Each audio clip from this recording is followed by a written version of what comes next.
The shadows start to spread. This food is sour. Tastes different when you're dead. I need a shower. Cold water on my head.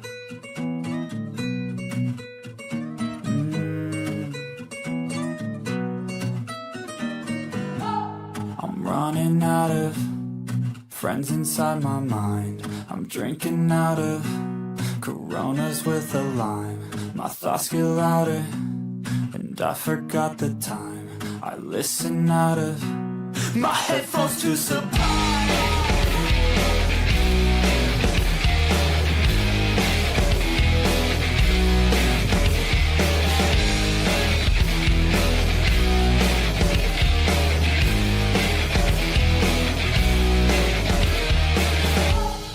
Running out of friends inside my mind. Don't know how I found them.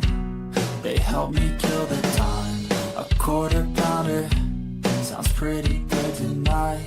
Another hour, yeah, that just passes by.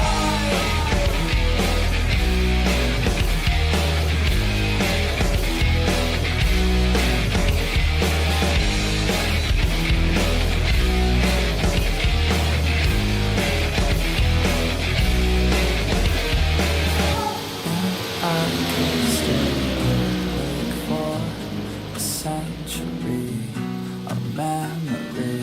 I don't think that I could take more breath from me.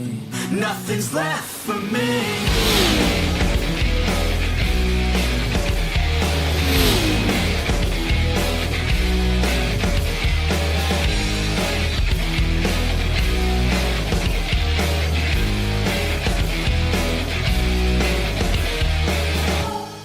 Running out of friends inside my head, like losing power.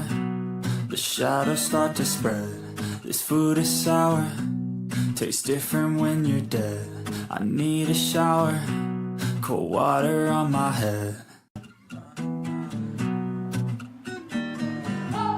I'm running out of friends inside my head, like losing power.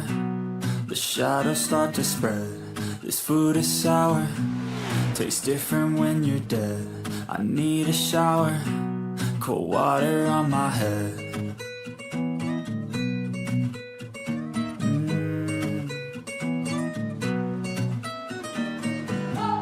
I'm running out of friends inside my mind. I'm drinking out of Coronas with a lime. My thoughts get louder, and I forgot the time. I listen out of my headphones to Sublime.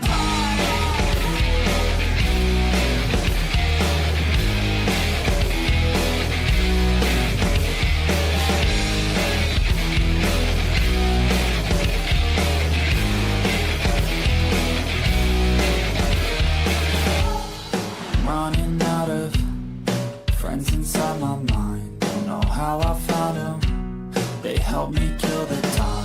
A quarter pounder sounds pretty good tonight. Another hour, yeah, that just passes by.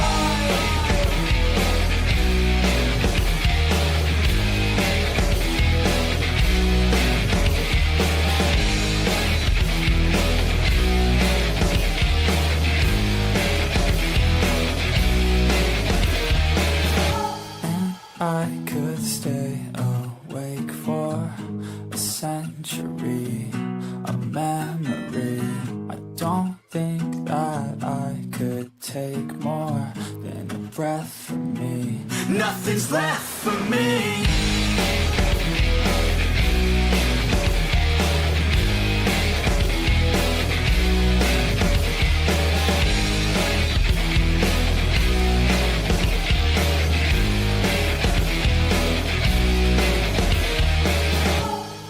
Running out of friends inside my head, like losing power.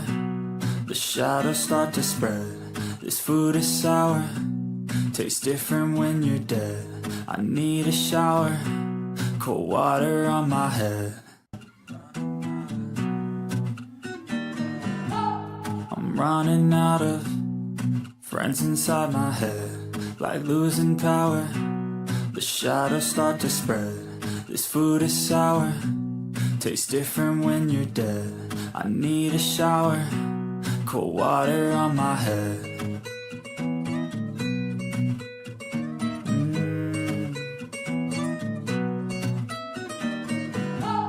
I'm running out of friends inside my mind. I'm drinking out of Coronas with a lime.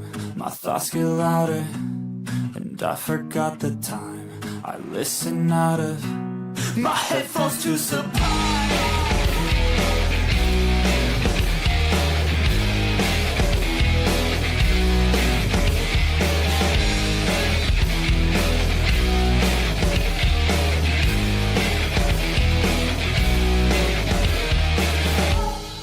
Running out of friends inside my mind. Don't know how I found them. They help me kill the time. A quarter pounder sounds pretty good tonight. Another hour, yeah, that just passes by.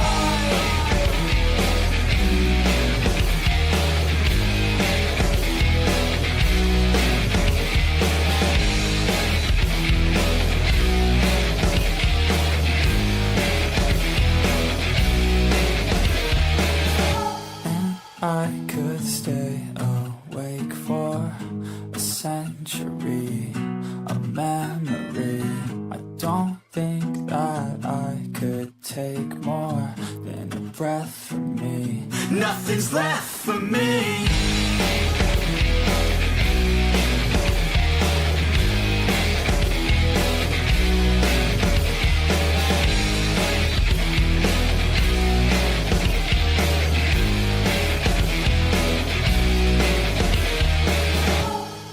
Running out of friends inside my head, like losing power. The shadows start to spread. This food is sour, tastes different when you're dead. I need a shower, cold water on my head. I'm running out of friends inside my head, like losing power. The shadows start to spread. This food is sour, tastes different when you're dead. I need a shower, cold water on my head.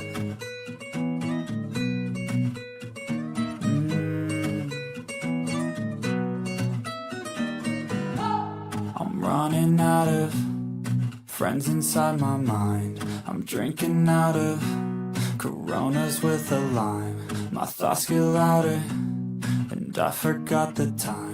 I listen out of my headphones to Sublime.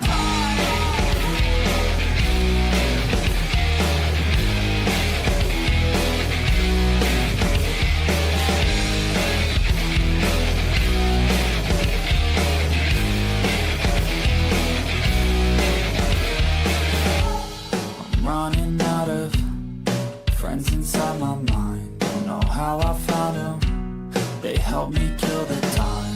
A quarter pounder sounds pretty good tonight. Another hour, yeah, that just passes by.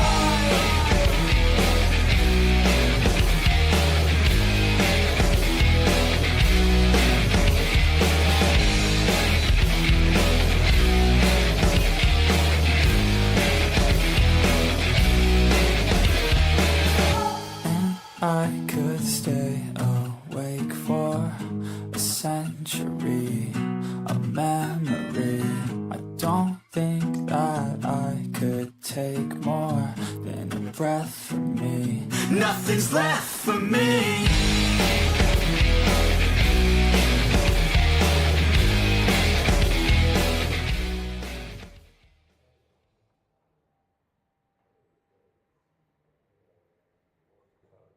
Good evening, race fans, and welcome to the Big House in Daytona as the Racers Elite Next Gen Series is on a crash course for the high-flying, high-octane restrictor plate action under the lights in prime time. Good evening, ladies and gentlemen. Welcome to Racers Elite Network. And you know who's going to be up here beside me at the helm, calling the shots with me through the entire event this evening. the man, the myth, the legend. Ron, how are you this evening? And are you as fired up as I am about this race here tonight? I don't know if as fired up as the race they're having here is they're missing the one on TV because of this. I don't have cable, so I'm in the basement in the dungeon, kind of stuck with this. But sometimes the way the racing goes at Daytona, I think I'd rather be here in my chair.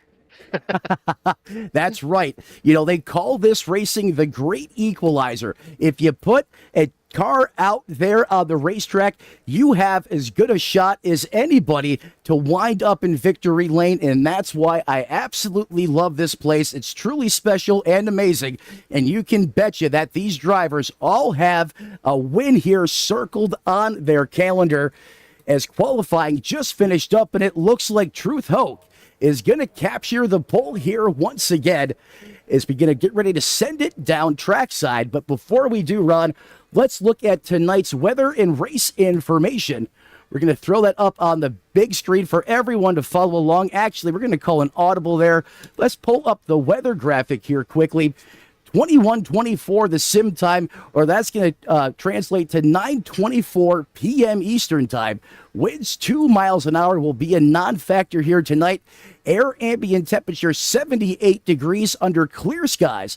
39% relative humidity, and that track is going to be cool, calm, but FAST fast, as these cars will be making all of the power this evening before we get under the lights and green flag in the air here at Daytona. Ron, let's take a look at tonight's starting lineup as we take a look down trackside. And starting on that front row here this evening in the 55 ride, a man that's really starting to flex some muscle. However, pit stops have snake bitten him. Let's see if he can get that righted here tonight. That's going to be the one and only Truth Hoke. As somehow I'm back here in section 2, row 33. There we go. Outside of him, starting in that outside lane, row number 1, Diego Rodriguez in that Ford Mustang in the 20 machine. Row number 2, Leroy. Going to roll off here 3. Well, the nitrous cowboy, Troy Thomas, going to start P4. He was quick at times last week and has had speed. The 93, the Rocket, Zach Lockett out of North Carolina. Outside of him in the 39 ride, Josh Freed. Brandon Honeycutt looked for the shake and bake tandem to be a part of the action here. He's going to be a factor, I can guarantee you that, as he rolls off in that 7th place position, while Kirby Wainscott is going to start here in that 8th place position. Alan Bergen going to roll off here 9th, and John Ashby is going to roll off P10 here. Look back at position number 11, and that's going to be, I gotta look at this different now, it's the 44 John Ross, and his outside. In position 12 will be Jesse Fox in 69. Inside of row number 7 is Andrew Tuff in the 98. Position 13. Position 14 will be the 8 of Curtis Ecker. Rolling back now to row number 8, inside in the 15th spot's the 24 Ryan Coker. And his outside will be the 35 of Jacob Plank, position 16. Alex Tepp in the 43 will start 17th. Actually, you won't start there. Christopher Pendle back there in that mix in the 94. And maybe Hayden Malcolm will round out your field. That's right, Hayden Malcolm out of Amarillo, Texas, is going to start in the rear as we get ready to rock and roll here at Daytona. And I just had to run some laps out there tonight with these guys. I love this racetrack. It's truly incredible, and it was fun to run a couple and mix it up with them out there under practice conditions. But, Ron, it is time now for perhaps one of the greatest shows in all of NASCAR here at the Big House. Those lights out on the pace car. These drivers focused, laser locked, ready to rock as this field now rolls through the 3 and 4 complex in a matter of moments. It's about to get real out there on the racetrack. Ron, I'll have you take us to green here, bud. The floor is yours. This is a quick update there. We had 7 pole position changes in qualifying, and like you said, Truth Hoke's going to lead us to the green here. The iRacing.com space car is going to take us to pit road. He's going to disappear off the racetrack, and they'll be looking for the green flag here from the starter stand. And Truth Hoke and Diego Rodriguez are going to lead us down. The green flag is out. We're underway here at the Daytona International Raceway as we go side by side all the way through the tri-oval down towards turn number 1. And Truth Hoke looks to have taken the earlier race lead. We'll see if Diego Rodriguez can get a push from the 3 as they roll down into 1. Troy Thomas is going to give him that push. Might potentially have a lead change already as the outside line looking to take shape here through turns 1 and 2. In the words of Limp Bizkit, we're going to keep on rolling, baby, for 80 laps. Green flag in the air, and they're already doing the jig as they have a three-way freight train side by side lined up. Big-time push coming from the 42 to the back of the 55. Look for those Camaros to have the energy flaring off here into the turns 3 and 4 complex for the first time here this evening. A big-time shot from the bottom lane is going to surge the 55 ahead. Yeah, Trudeau continuing to keep this lead for now. We'll see if the top side can make anything happen here. There's a lot of things going on. You got a lot of patience got to go here. You got 80 laps is the distance in today's race. Just getting started with lap 2, so 79 laps remain. I'd like to say 78, but you know that the first lap is always the one that gets everybody in it makes people throw off their fuel mileage. They don't remember exactly how many laps that they've got to go here. Yeah, there's a lot of different things that can throw you off mentally, and also as a crew chief, a spotter about this race. I call it Daytona doing Daytona things, but right now, the guys that are laser focused and locked right now, you can already see the presence of those veterans here at the front of this field. Truth Hope, Big Ol' Leroy, Zach the Rocket, Diego Rodriguez, Troy Cabas, Brandon Honeycutt, all drivers that I would expect to see have good qualifying sessions here at Daytona.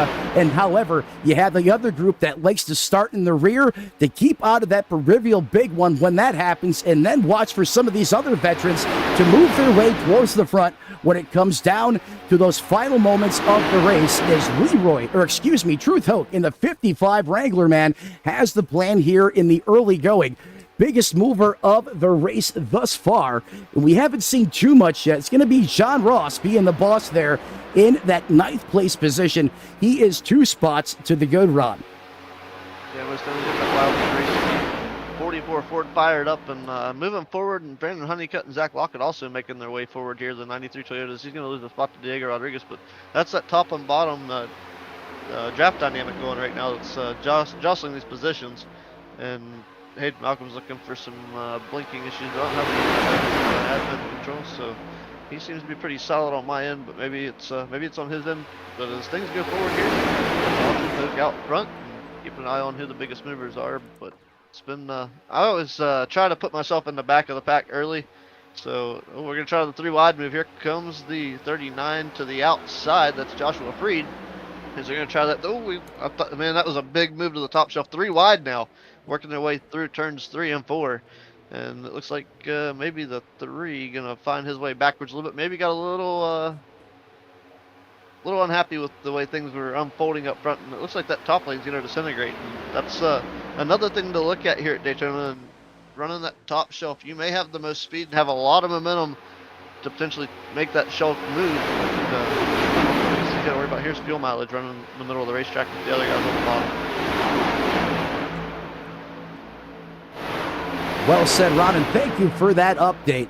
And we're going to have you all 100% of the way here on Racers Elite Network, now working lap 5 of the scheduled 80. Look at the Rocket there in the 3. He is making some moves here, and almost no help, no problem. He's got such a big of a push there from his brother in arms doing all the heavy work just behind him. We're single file through about the first 9 to 12 cars out of the racetrack, and then you have this pack of cars 2 by 2 side by side, and this is not what these guys want to see back here, especially with this new package on this next gen. You get 2 by 2 in a pack of cars, you are really going to have to work very hard to keep pace with that lead pack that is single file right now. And as you can see, they're starting to pull away just a little bit. And just as I say that, a group of these guys that are the high side of the racetrack have formed a line, and you can see how they were able to slingshot and get out of the wake of that 2 by 2 side by side racing. And here they come with the head of steam, being led by the 39 of Josh Freed. Yeah, they got the kind of pulled right up the back bumper there, and were able to slingshot around the last car in that draft as they're trying to move forward here. So, as I say, that's something you really don't want to do when you lose that draft and you have to form your own little line going on back there. But those guys made the best of it, and they're pushing forward here. Joshua Freed. So let's see, we got one of the drivers that was in that bottom lane there just moved up. I believe that might have been the 44, but they're a little further up there. I think it might have been Ashby that saw that happen. He jumped up in front of him, the 40 car. So he's kind of saw everything, saw him coming, and jumped up there in front of him, kind of not really cut him off, but he wanted to get that push that they were. He saw that big momentum swing that they had going, and he wanted a part of it. Get up there and try to have them push him forward, but it seems to be that he may be the break of the pack here. They might get something going if they get the side draft rolling, but Well, they need to get that back up and do side draft. And that's a great point. I'm glad you brought up the side draft. That, with this new update, the side draft more powerful than ever in this next-gen car. If you can get up close and personal, especially on the high side of the racetrack, coming down and side drafting that bottom lane, you, as a lone car, can have a shot in really holding your position, waiting for some help if they should come to find you out there on the racetrack. Before you would do that, it was a one-way direct ticket to the rear of the field. Not the case anymore. And how about that beautiful number 40 machine out there on the racetrack? An identical clone to JR Motorsports' first entry as a team into the Cup Series. Justin Allgaier going to be piloting that race car in real life. Such a treat to have that out here on the racetrack this evening. I'll tell you what, my heart, sentimental right now, of course, is with the 40 here this evening.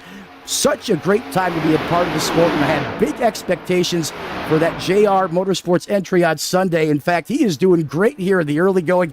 He is now caught the lead pack, and he is holding on to that train. The 39 still fighting hard on the outside of the racetrack, Rob. Yeah, he's fighting hard there on the outside. I saw him, I forget who jumped up. I think it was Brandon Honeycutt jumped up on the top side of the racetrack and got in front of that line. They're now 3 wide off of turn number 4. Coming to the tri-oval, and Honeycutt on the inside. The 40 is going to drop like an anchor there to the back of the pack. And we have contact with a car in the wall up on the side to go on the front straightaway. The 40 is involved. Oh, I believe the other one. Yeah, big wreck there. We have another car that's completely gone Nitro Circus X Games on his door. Stopped on the racetrack, way in the back. Blank has gone over. It has now come laid to rest. That's not only not a good situation to be in, but, I mean, you're going to have to either get someone to come over there and hit you or teleport to the pits, and that's exactly what he has done. And, I was just talking about the 40 car, and I am sorry. The broadcaster's curse is real, folks. Let's take a look at the instant replay here and see what transpired on the racetrack. And, oh, God, that is already not a good sight, as the 40 is completely face first into the fence and that Mustang up on 2 wheels. We're going to have to roll this back just a little bit. See what went wrong here. Well, it's not okay to 3-way at Daytona. It doesn't work like Talladega. The 35 is going to try to pull the squeeze job. The 40 is going to come up, and oh my goodness. Evil Knievel, heat your heart out. Look at the rail slide from that Mustang. How does the 40 end up going over? We got to get a different look at this here. Let's send it up to the eye of the sky.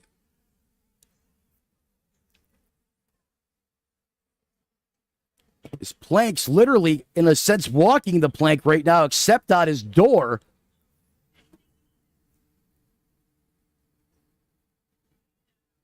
Unbelievable, Ron, but I mean, this is what you come to expect in Daytona, the inevitable. It's going to happen. It's just a matter of when.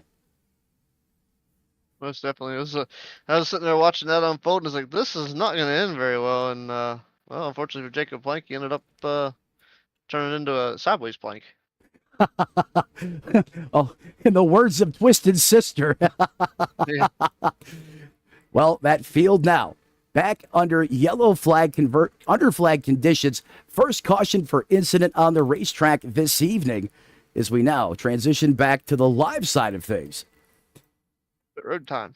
And perhaps this will change the dynamic out there on the racetrack. As Ron was saying, pit road becomes the hottest place out there this evening as it comes to life for the first time this evening. Some of these drivers could be taking 2 tires.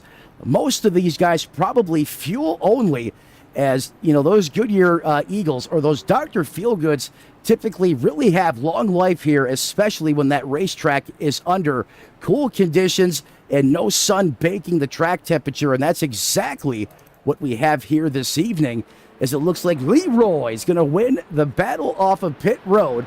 Is that 42, that Sim Magic Mustang, is going to cycle back, first car in line behind that iRacing.com pace car, your pole sitter P2, and there's Brandon Honeycutt once again getting it done in the trenches on that Camry.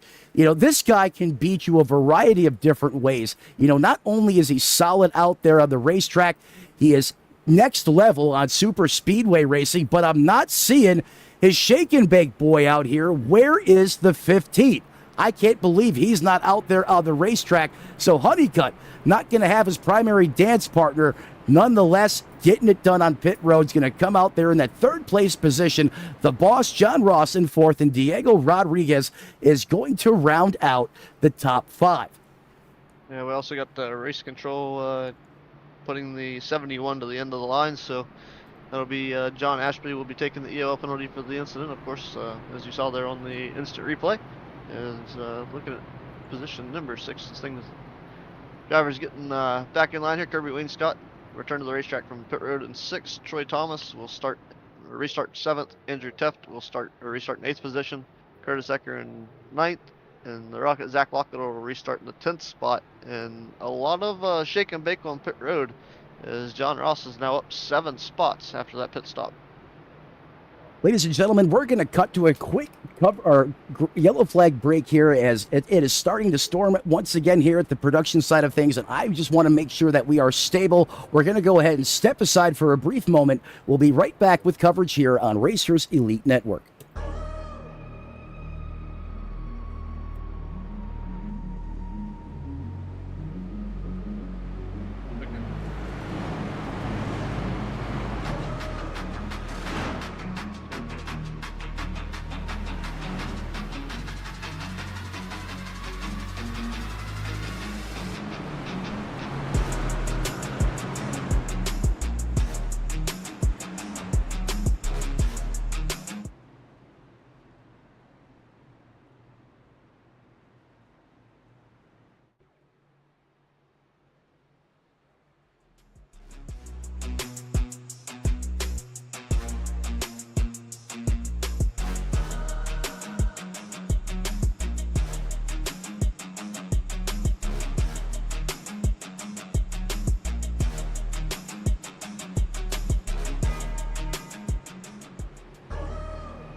Race fans, welcome back to Daytona, back under green flag conditions.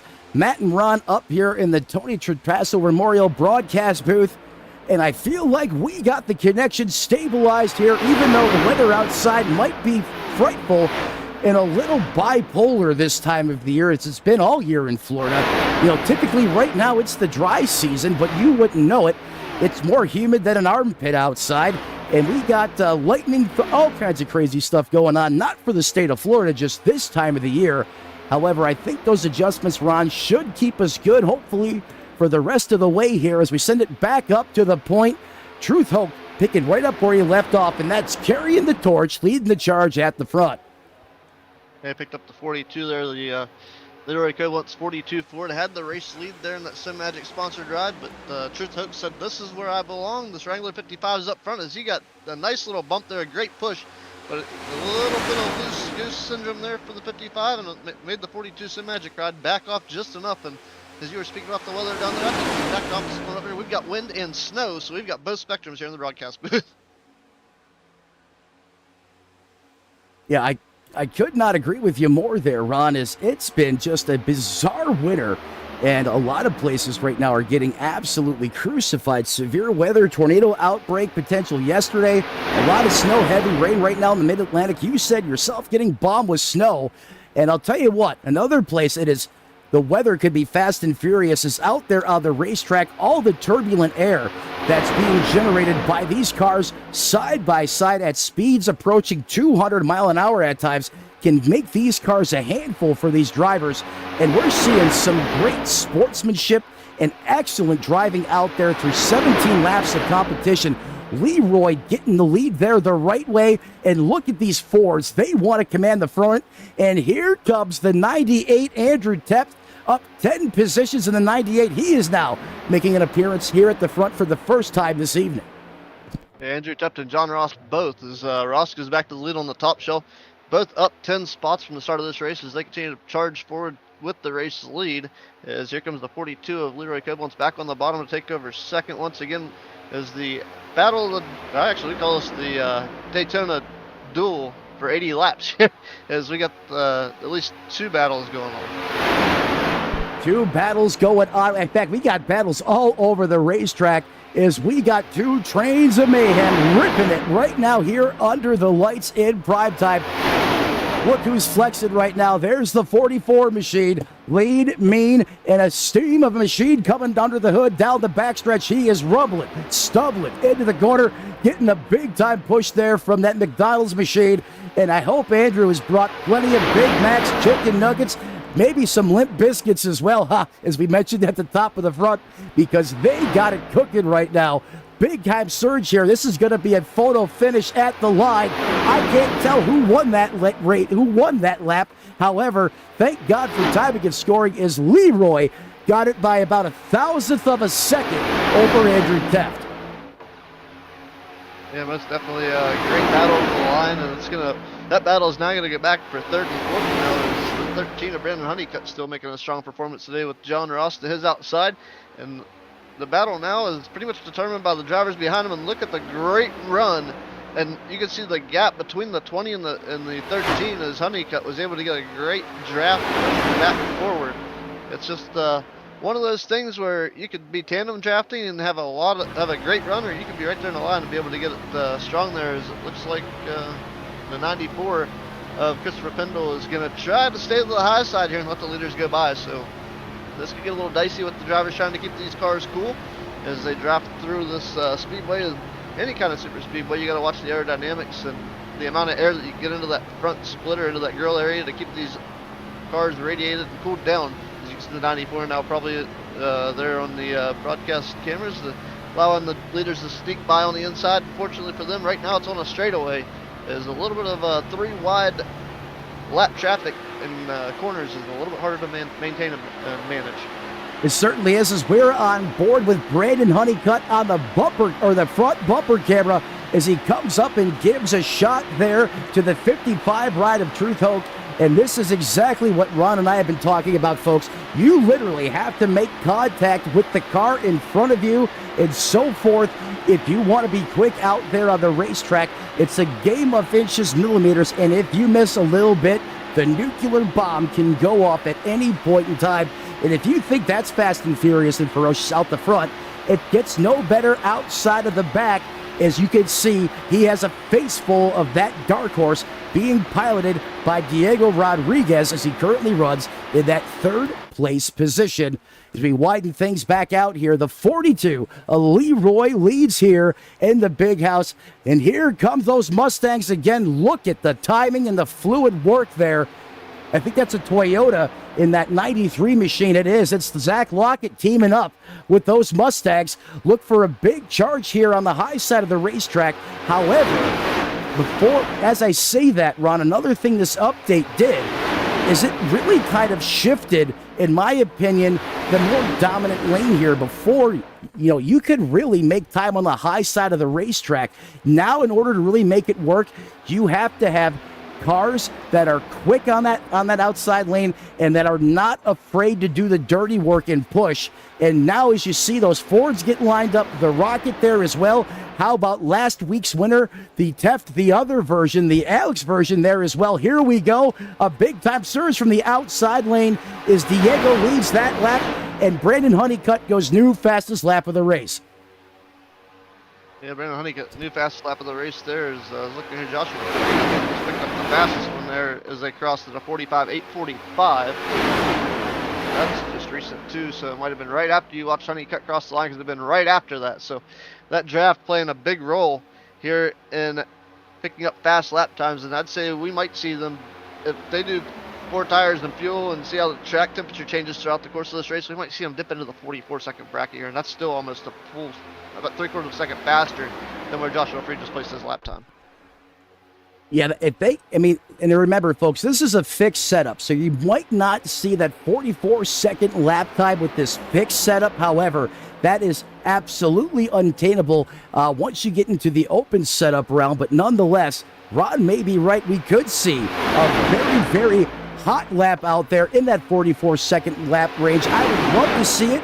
But for right now, these drivers doing a great job thus far as we're back to 2x2 side-by-side racing as we have Mustangs leading the high line, leading the low line. All over these Mustangs have been ferocious. The Toyotas are coming, though. You have Honeycutt there in third in the bottom lane as we see the Rocket in the other TRD-powered machine now commands the charge. Eaton on the bottom. That's going to leave Diego Rodriguez to call the shots on the high side, and in fact doing a really good job of leading this lane in some great pushing from behind from Ross.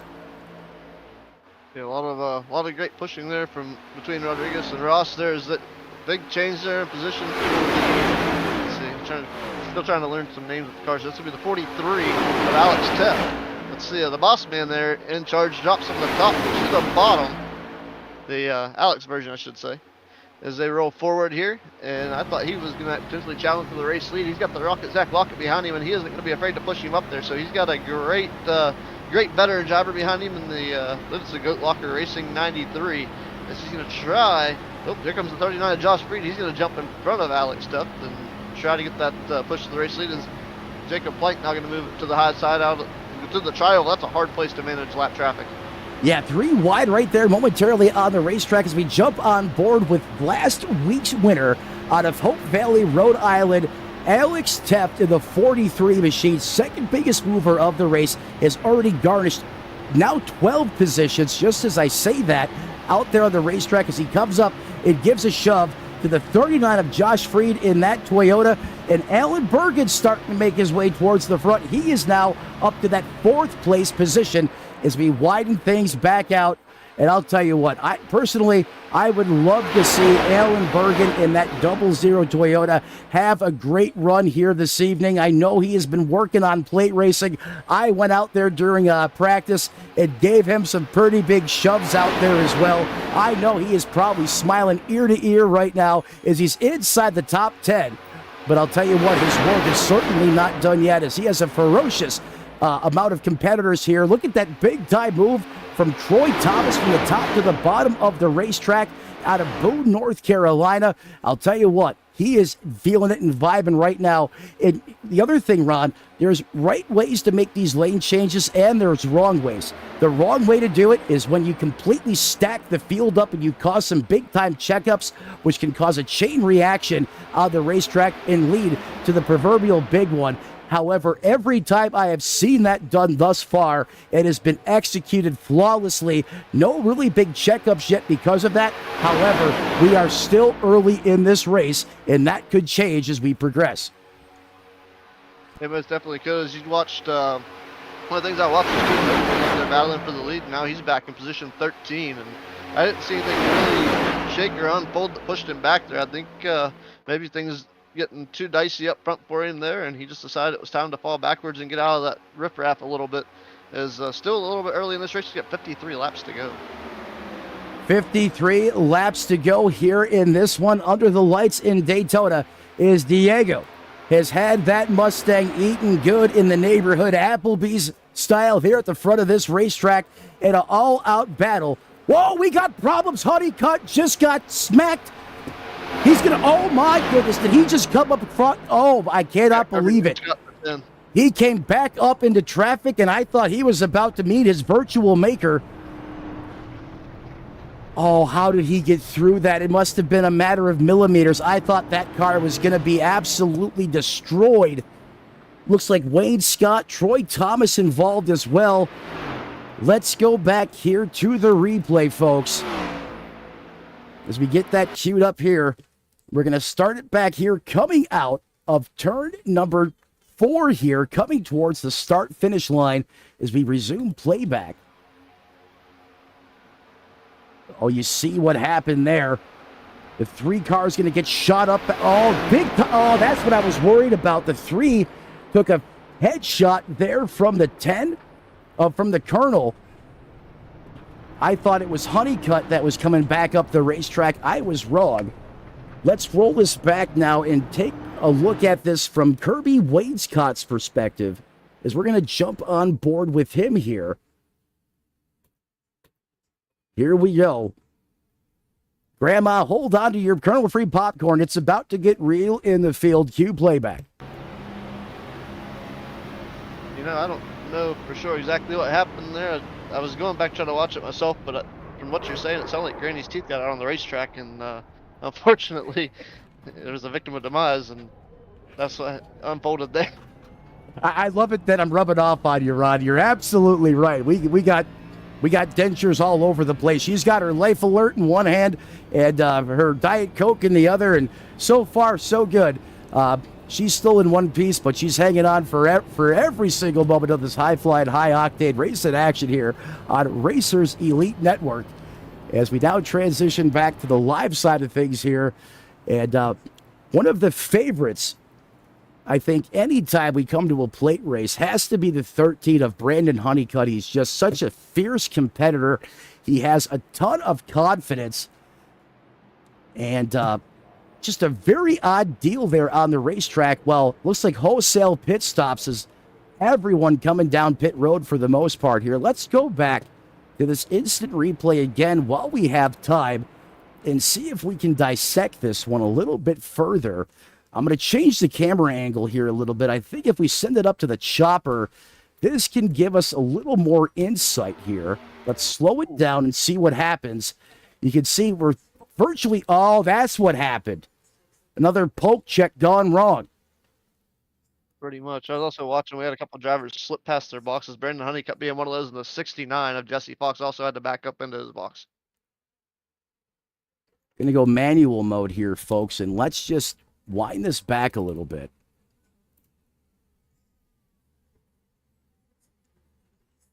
It does not take long for this to happen.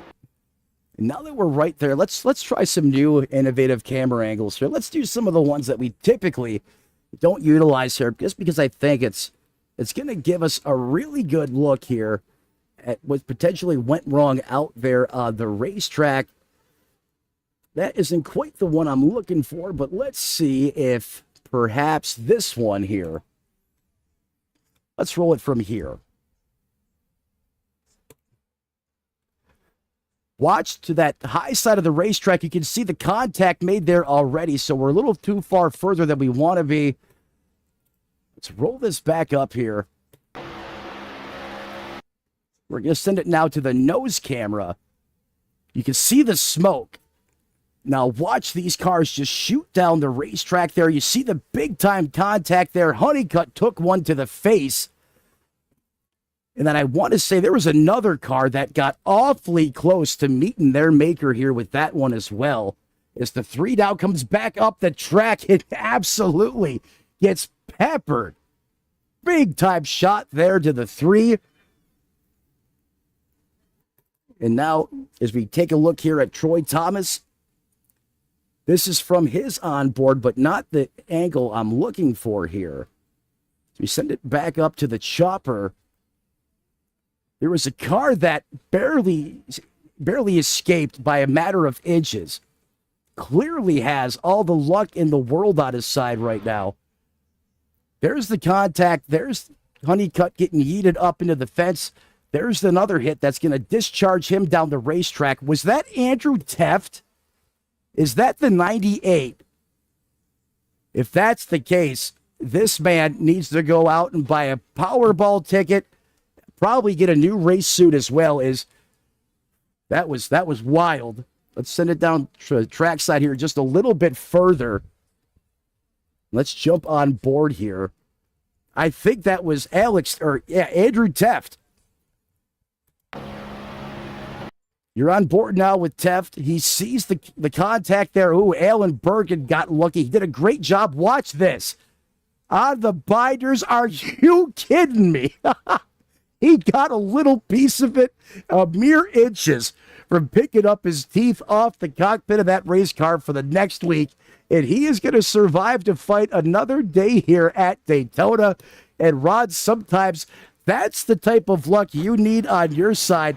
That's the difference of being in victory lane or in your hauler kicking stones before it's over. Most definitely, and like we always say here on the broadcast streams, sometimes, and most of the time, it's always better to be lucky than good when it comes to, especially these big super speedway races. Well said. I could not agree with you more. And in fact, want to thank everyone for shouting up here tonight, as they always do, for Thursday night next-gen action, as that iRacing.com pace car is going to pull off the racetrack into the Geico restart zone. There he goes. Here we go. Green flag back in the air, and those glorious V8s come roaring back to life in the nighttime here in the big house at Daytona.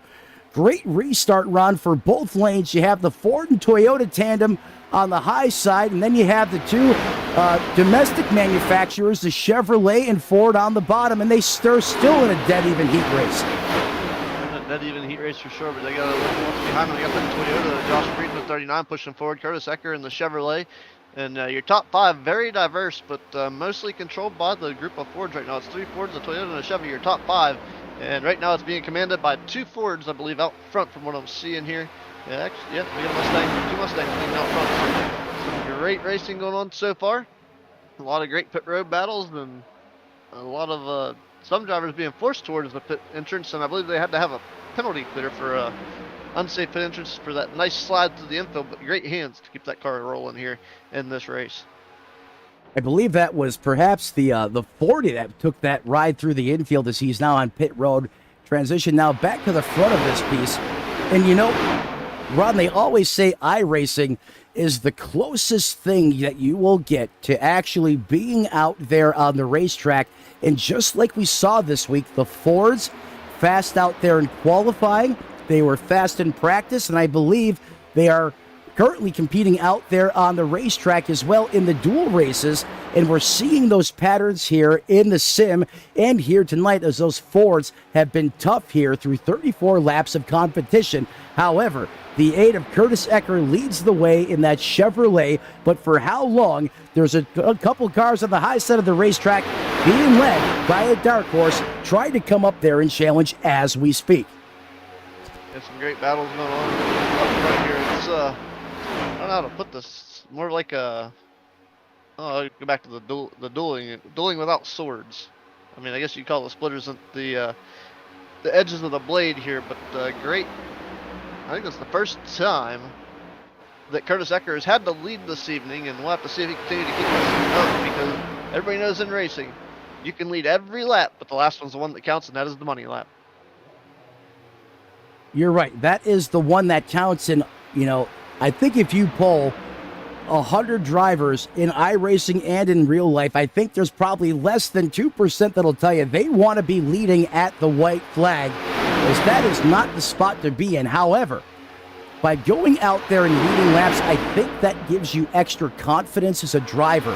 And that is everything. It shows your team. It keeps them motivated. It gets you amped up. You're going to have faster pit stops. You're going to see better execution.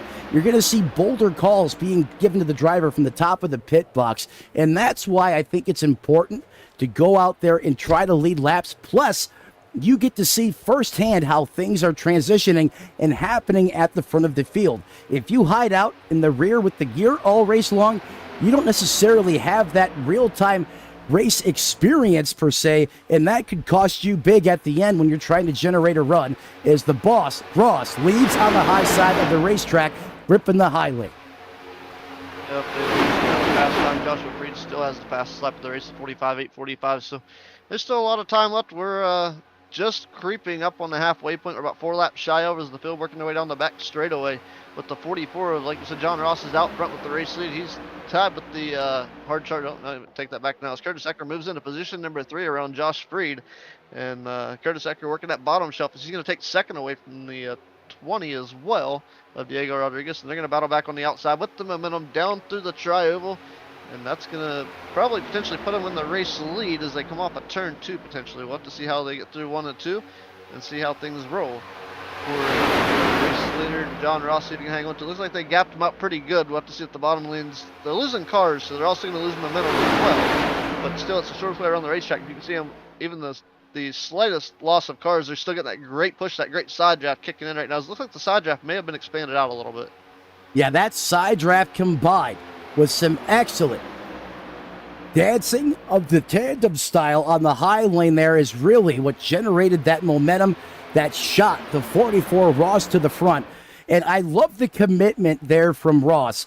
You know, a lot of times we call, or let me take that back, an old broadcast partner of mine who I miss dearly, Dave Regal, used to call the high lane the shovel. And that's when you basically work with a bunch of guys on the high side of the racetrack. They do all the pushing. They get you to the front, and what do? You bail on them. It's the shovel system to the bottom. I'm not seeing Ross do that, and here's why. A veteran behind the wheel, he knows. That's a great way to make some enemies out there on the racetrack. You bail on them now, they're going to remember that late in the race, and I love the commitment to the cause on the high side of the racetrack with the 44 of Ross. Taking a look there, Alan Bergen still continuing to impress in this race, is in that Toyota. He is just outside the top 5 in that 6th place position.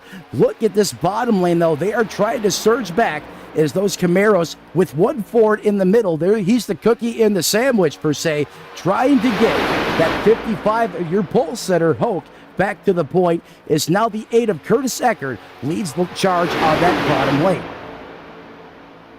Yeah, watching another race going out here, and I was gonna pick a little bit here, but you know, they talk about everybody being fast and talk about this being the great equalizer, which it is. You get the draft helps the people with less expensive equipment hang out with the front runners. I was gonna pick a little bit. See, you in practice were, I think, 6th, 7th quick out of this field. So I mean that would have been a great run. So I'd have to say you're probably the biggest loss in this race. But we're getting paid to sit up here, so I can't say that we lost a whole lot. But these guys are having much more. I won't say they're having much more fun, but we're having a great time up here together. I'm having a great time up here with you in the booth, 100%, my friend, as I always do. But I ain't gonna lie. I really want to be out there on the racetrack as well. If this isn't enough tease, I'm calling the 500 on Sunday as well. In fact, I got doubleheader back-to-back 100%ers on Sunday. It's going to be a long day of broadcasting for me as Ross here continues to lead the charge. But another driver I am keeping my eye on, Rod, is that 00 of Alan Bergen. He looks reinvented, reincarnated, recharged out there on this racetrack.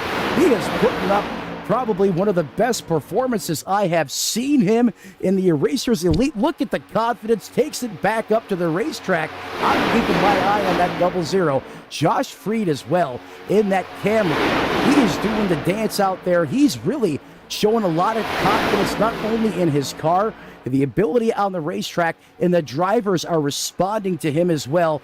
And look at that drafting craftsmanship on the highway.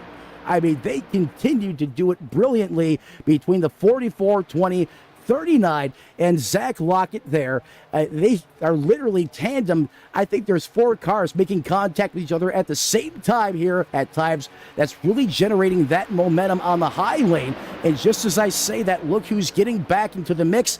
A driver that almost completely got rearranged a few moments ago, and that is Brandon Honeycutt. He is up to the 2nd position, Eaton on the bottom run. Also involved in that incident, the 3 that's directly in front of him. So Troy Thomas making that run forward as well. So that's both those drivers having a great run after being caught up in an incident here in moments. I said it's been multiple laps ago now. They say moments, but it's been a minute.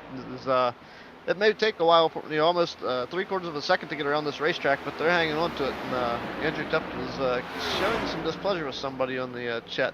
Somebody's blinking, and I believe his issues are with Hayden Malcolm, but we'll have to keep an eye on that as it unfolds. The drivers here managing the technicalities of the iRacing simulator, something that iRacing can't really stay accountable for, as John Ross continues to lead here 37 laps. Jermaine Diego Rodriguez currently in 2nd. Joshua Freed hanging on the 3rd spot as they're going to jockey back and forth position with Troy Thomas as one of the drivers backed out, and I believe Hayden Malcolm, the one that's dropping backwards, just to kind of use things up, and he is, and Alex stepped down to get around him. So unfortunately Hayden has to fall out of the draft here a little bit, being a little courteous to his racing mates here, and John Ross will continue to lead, and they'll be looking for lap traffic probably in the next lap or 2, as those drivers about a half a straightaway or 1/4 of a straightaway in front of them as they get ready to roll from the triover down to turn 1 and 2.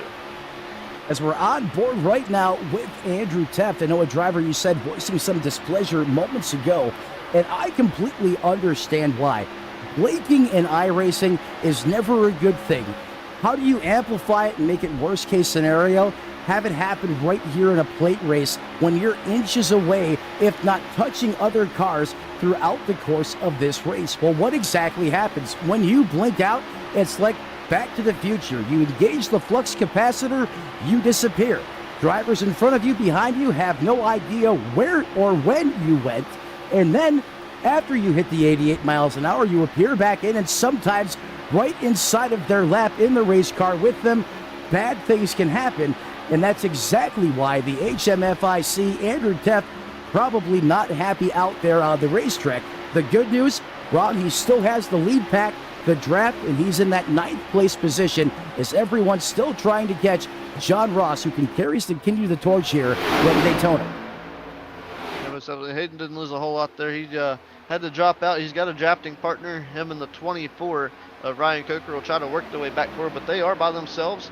So that's kind of unfortunate. Hopefully, even if Hayden does happen to have some Houdini issues back here in the 15th position, that doesn't affect their way that they're going to draft and make up ground here. So right now they may potentially need a pit stop or a yellow flag condition, some sort of strategy to make their way back to the lead pack. There is another link between them, which is the 42, Leroy Koblenz, who's back in the 12th spot now, and he's being pushed by Jeff Alex version there in the 43, as they're running a tandem themselves behind the lead pack. And speaking of that, while we're watching him, the 98 of Andrew Tuft is going to take to the race lead. So the HMFIC went from trying to have a little courtesy to the rest of the racers in the league, and to the race lead is him and John Ross. The 44 is still going back at it here for the race lead, but don't look now. Truth Hoke pushing the 98 now. He's also looking to get a bite out of that cheeseburger from the McDonald's shop there. Going to try to take to the race lead, and he's going to have to get ahead of John Ross to do that. So we'll have to see how this plays out here as they come to the line. It's 33 to go. Truth Hoke always all about the mac sauce, pushing the back of that big burger there on the bottom, and that McDonald's wrap machine. Don't get it twisted, that 98 is fast, but hey, since you want to talk about McDonald's, why not have a little bit of fun with it? And hey, if you ever want to send the broadcast crew some during the competition, I know I'll take some. I'm sure Rod will as well, as the 55 really flexed it, doing all the heavy lift, and said, hey, I could be a one-man pushing machine, as he gives a big shot there to Teft, and he just needed a moment to regroup, and I knew he still had the lead draft in the 98, certainly not out of it. And just moments after that, as you alluded to, Ron, he is right back here in the mix at the front, working with the oh my goodness, the Chevrolet of Truth Hoke, and then a Toyota behind him. So kind of a mixed bag there on the bottom lane. But hey, friends are how you make them out there on the racetrack.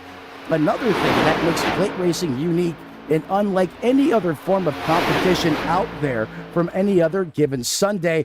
And big time push here on the high side of the racetrack. The Fords trying to really outdo the performance on the bottom lane as Rodriguez gives a huge kick or a huge shot right in the business end of John Ross's race car as they surge out. They're coming through the corner, but the bottom lane gets it wound back up nice and tight.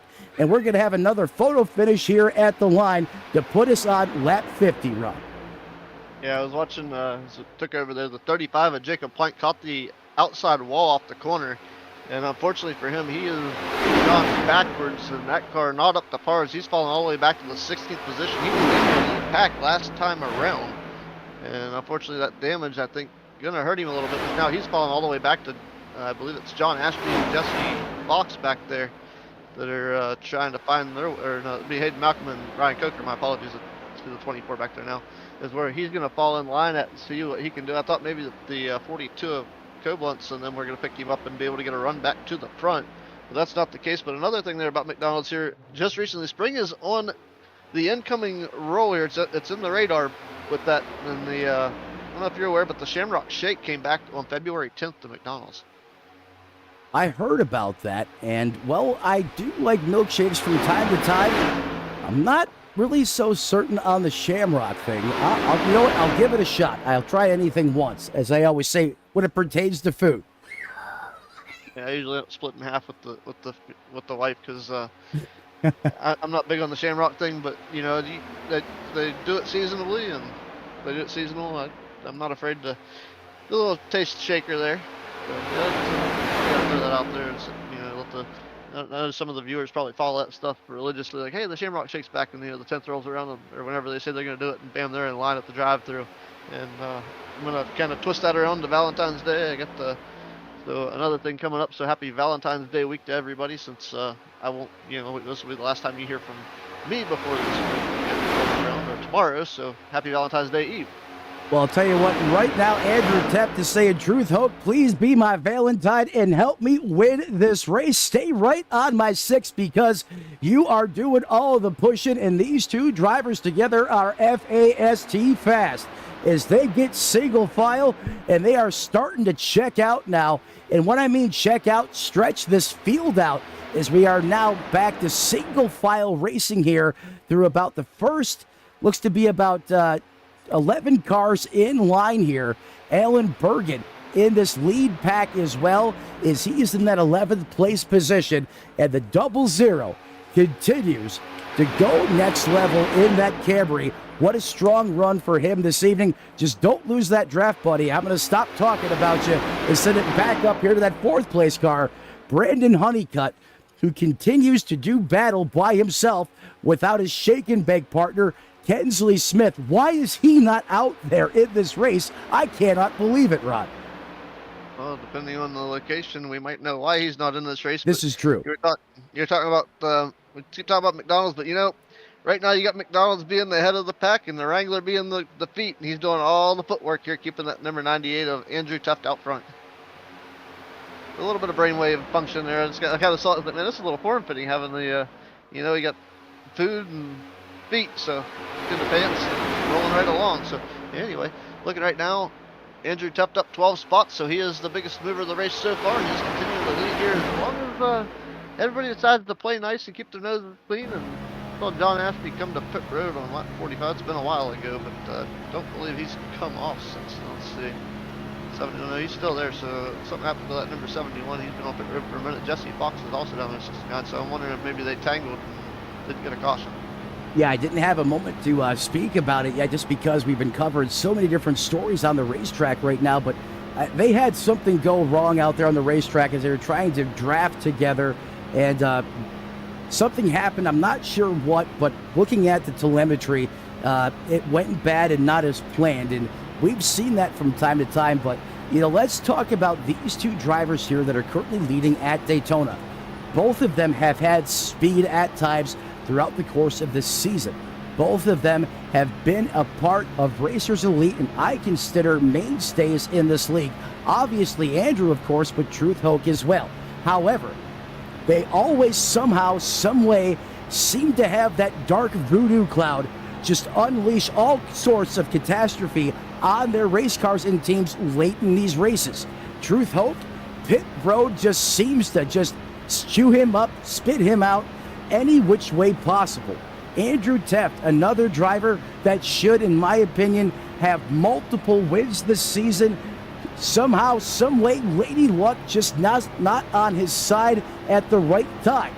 Go back to last week, that late race caution. I couldn't believe it. I was flabbergasted, blown away. However, another Teft won the race.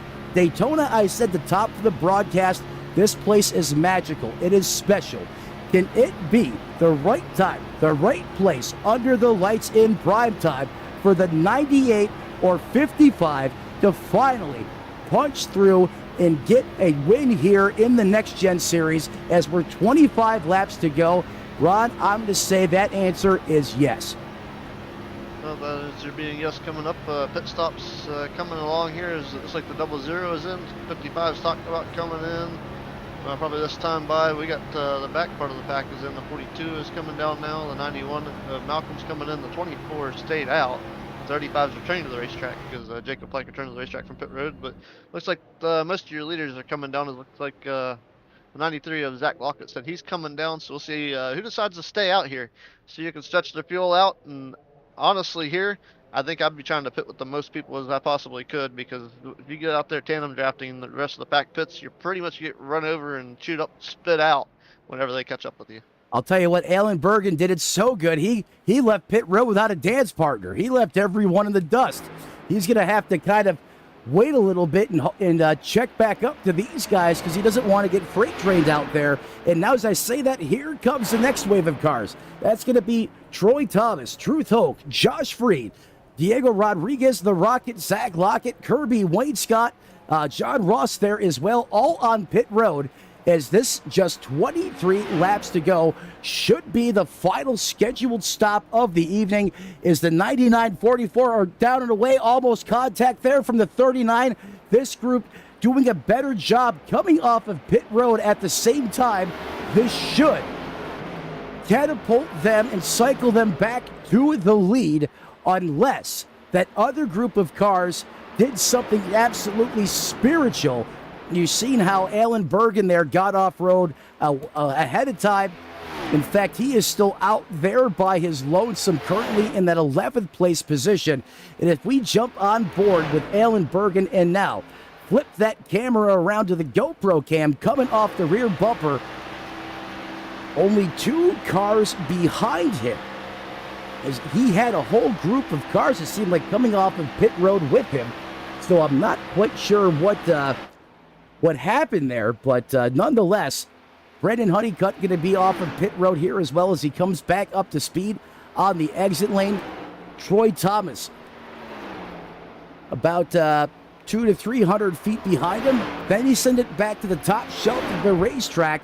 John Ross, Josh Freed, Truth Hoke, and Teft. This is going to be your lead pack once we cycle back around. They did a great job on pit road under green flag conditions, and rightfully so, should be leading this race here momentarily. Yeah, it's been quite the battle there on pit road as they were all coming in. I was kind of worried because they were 3 wide, 2 rows deep, making their way into the boxes. So that they did a nice line dance, working their way into their pit road as they got into their boxes. And you can see Troy Thomas knew that he was going to get freight train there and moved over out of the way, as sitting here with Brendan Honeycutt with the race lead. So Ross being in second right now, so they're kind of retaking shape after the pit stops there, and see how things roll. At 39, trying to squeeze that car in right in front of the 55 of Truth Hoke, and he's able to do so. As I've known Truth had to kind of try to find the binders very easily. I don't think that the HFMIC really cared for that, as he's going to go to the he was going to try to push around the 55, and I think he saw Honeycutt up there and realized he had to kind of stay in line. Because I don't think he was happy with what Trent Hook's move was there to allow the 39 to fall in behind your current race leader, John Ross. Well, I'll tell you what, not only that, but they just gifted a prayer to Brandon Honeycutt. Is that jumble, that stumble, cost them enough momentum to allow the 13 to hold on to this pack. And not only that, I am up here picking myself up off the broadcast floor as, Rod, you were talking about what was going on with that lead pack. I believe Honeycutt went down pit road by himself, completed a pit stop, and put it back out on the racetrack in front of this group of cars. We always say you have to pit with a friend, a battle buddy, someone to help you get up to speed. And I think Brendan Honeycutt just defied every rule there of plate racing and did it himself, being a one-man army with a little help of discombobulation there in this lead pack. I can't believe it. He is in 6th by himself, no help, no problem. I'm done. Yeah, most definitely there. Trent Hook was not very happy with the 39 of Josh Freed there. And Josh, I think, got tired of listening to the truth, or he just felt bad about what he was doing. And, I don't know, potentially feel bad about maintaining a position in a race car at Daytona with the draft pack being as efficient as it is. He just decided to, maybe he was being a little impatient, but, the 39 decided to move out of the way and go to the back, and maybe the impatience from a couple other drivers wanting to go right now with 18 to go, to me, still seems a little early when you're this close to the front. Well, that's a good point. And, I think the other part of this is some of these drivers have been in positions where they've done everything right. Like I was talking about a few moments ago, just talk about, Alex Teft, Truth Hoke. And they've had things happen in the closing moments of these races where they feel like wins just get stolen from them. Myself included here at Daytona. I could talk about that for hours. And these guys know the best way to not let someone else spoil their hopes and dreams tonight is to keep this pack single file. If you run single file just like an arrow cutting through the air, you're going to be faster than another pack of cars who are side by side, or if another said group of cars, has less of them that can still work really well together in the draft, you're going to be faster single file versus side by side. Everyone, or most people, I should say, know that. And I think that disruption in this lead pack is what, kind of set the tempers, emotions aflame. And that certainly played a part in allowing the 13 to stay with this lead pack of cars. I mean, don't get me wrong. That was Babe Ruth calling it from home plate, the grand slam, the way he was able to do that on pit road. I always talk about how good Honeycutt is off of the racetrack on pit road. This is proof.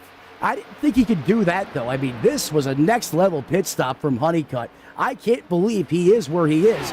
But to the point, Hoke and these guys know that's one more car they have to contend with now, as they still have a very good lead over that second group, which I believe is being piloted or led by Kirby Wainscott in that 8th place position. He's got Curtis Ecker and the Nitrous Cowboy Troy Thomas with them as they run 8th, 9th, and 10th. Yeah, so still great racing, maybe a single file, but this is shaping up to be one of the most interesting races of the season. As we roll through this super speedway racing and the Great Equalizer, and everybody able to hang out there. And like you said, we got a couple drivers that usually aren't front runners, and I mean they usually find their way to the front. Don't get me wrong, but usually at the end of the race they tend to fall back a little bit. So the top 6, 7 drivers now is that field stretching out. I think about 8 or 9 drivers now potentially here. You got one lap driver in the back, and that's going to be the 35 of Jacob Plank. And unfortunately for him, that issue earlier, he's 4 laps down now. So, but he's hanging with the lead pack. So as long as he continues to stay with them, and maybe he'd be the first car a lap down. And it looks like unless they catch Ryan Coker and put him a lap down, then he would be the first driver. The lucky dog if we were to have a caution before the end of this one. And I know the closer we get to the end of this race, the more likely we are to have that caution.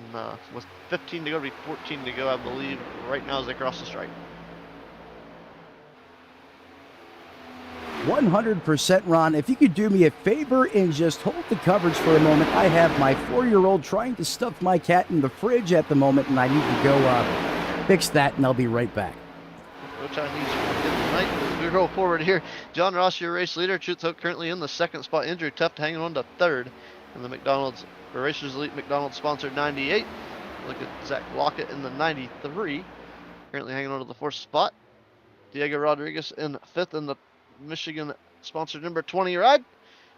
Looking back now to the sixth spot is Brandon Honeycutt. So Honeycutt able to stay with that draft. Joshua Freed in the seventh spot. Now the 39, as mentioned earlier, is falling back. So we get a little bit of lookout. Try to cool that 55 Wrangler car down as they step to the outside. And as Hayden Malcolm has indicated, he's going to go to the top shelf now. They allow the leaders to sneak by on the inside as Hayden still having some issues blinking a little bit. And John Ross is going to have to pull off. The big story here, he goes high, he has to pull off. He's got another commitment, another race he's got to run, and this one going to interfere with it. So the 55 takes the race lead as the 44 of John Ross stepping aside to go participate in another league that he has commitment to. And the driver, that's going to be John Ross, dipping down to pit road to end his event here with 12 laps to go, so just shy. So he could have picked up this race win, being out front. Maybe a better calling for him. Maybe this race wasn't going to turn out the way that he was expecting, but he's going to hand over the realm now, and Truth Hope will take over the point for the Wrangler 55. Thank you. I'd like to report the cat is okay, and perhaps he thought it was a little too hot and the cat needed to cool off. The fridge was his choice, and I explained you can't do that. Not all animals like to be in the fridge. So that's taken care of. Here we are back at the helm, and that storyline we were building up, Ron, continues. 2 cars here at the point that woulda, coulda, shoulda, and I firmly feel like they should have wins this season, are the cars that are 1-2 in line. Alex Teft, the shocking surprise winner last week. Do we continue to see that cycle? And not so much shocking per se in the same sense, but 2 drivers that I just feel like have been robbed, and I know I've talked with them both personally. Andrew ain't gonna necessarily come out there and say that. You know, he's a true professional, and you know, he's all about Racers Elite and how this league functions as a whole, and that's his number one goal. He truly loves what he does here on the iRacing side of things, and he does a great job. But as a race car driver, I know somewhere, you know, that has to not resonate well with him. And it's the same with Truth Hope. You know, he does a lot behind the scenes as well, and he's always out there in competition. You can count on both those drivers. And remember, Racers Elite, we have high-flying, high-octane racing action virtually every day of the week. Clash Mash, we got it. Trucks, checks the box. Next Gens, you betcha. Almost 7 days a week. If you're looking for a new home and you're on iRacing, get in the Discord. We can get you pointed in the right direction, as we're just 10 laps to go for the Wrangler, man. Truth Hope, Andrew Teff, the Rocket, Zach Lockett, Rodriguez, and Hayden Honeycutt round out your top 5.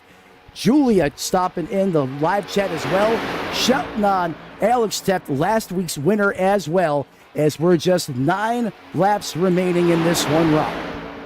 Yeah, well, we're head over heels now as flip from earlier.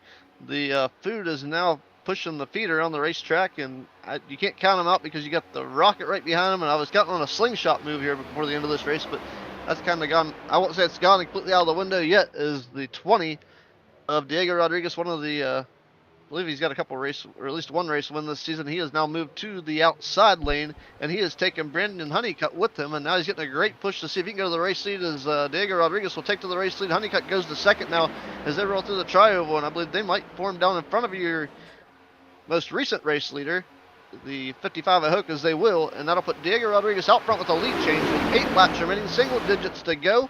And that's it. They got a great run out there, but that draft is going to run those 2 right back, and I don't believe they're going to push the issue yet, but they may go to the outside if the run's big enough. And it looks like they're just going to keep those cars in line for now.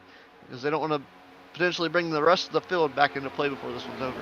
Man, what I tell you about letting Brandon Honeycutt into this lead pack? Did you see him hit the nitrous button there like a 200 shot when he pulled out in line with Diego Rodriguez? And that's that new update with this car, the force of the side draft combined with great run generation. It just looks like you got an extra 200 horsepower at times. However, taking a phrase out of the first Fast and Furious, too soon, Junior. However, still 7 laps to go.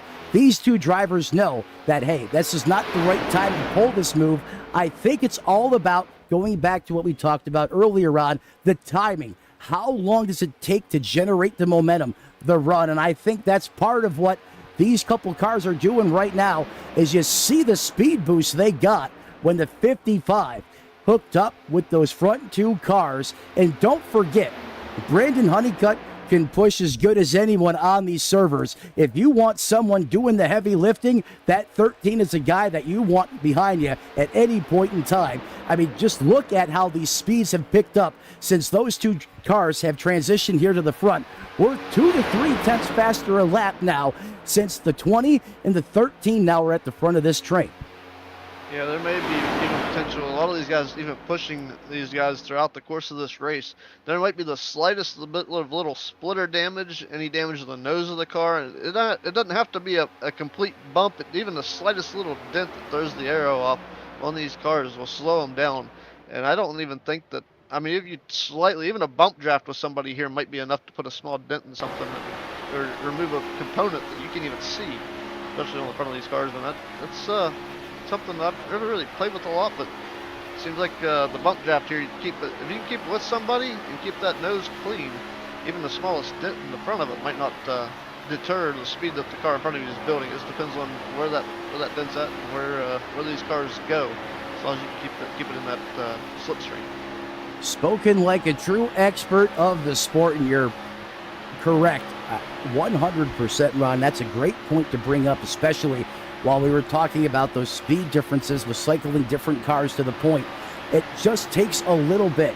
Daytona, Talladega, they are the most aero-dependent tracks. Let me rephrase that. Aero, but also drag.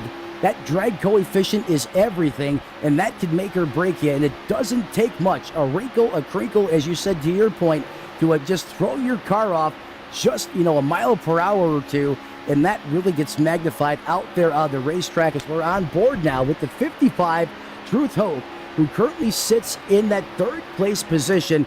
Teft now perhaps lagging back just a little bit, trying to get a run here and generate some mojo with just 4 laps to go. I still think that move would be too soon. However, he does have the fast Yodas behind him in Zach Lockett and Josh Freed. And then picking up the caboose, wrong click of the mouse there. And then you have Josh Freed there as well. That car in 7th place position is not the one behind the 39. Kirby Wainscott in 7th actually leads the helm of that second group of cars with Eckerd, Troy Thomas, and Leroy. However, Diego continues to carry the torch, and here goes Teft. He is pulled out of line, and nobody goes with him. Are you serious? Watching that, I thought he made door-to-door contact with the 35 of Plank. But watching Plank go do the do-si-do back there. Oh, they don't need the side draft right now. That is not good. That's not what you want. They're going to lose the draft. Teft needs to get it. Oh, God, no!